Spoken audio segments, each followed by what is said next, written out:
Менің аты жөнім Канапина Самал Сериковна, Дарын мектеп лицейінде қазақ тілі пәнінен сабақ беремін.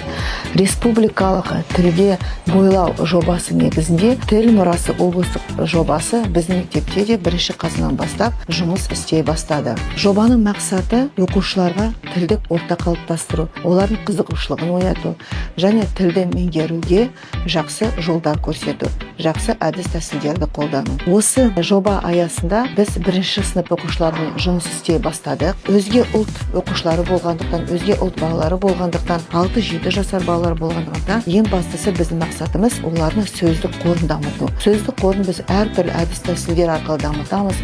Ең бастысы ол диалог, ойын түрлері, видеофильмдер көрсету, мультфильмдер көрсету. Осының негізінде біз сонымен қатар ата-аналармен жұмыс жасаймыз. Ата-аналармен тығыз байланыста боламыз. Себебі балалардың үлкен жетістікке жетуінің тағы бір жолы ол ата-аналармен тығыз байланыста болу.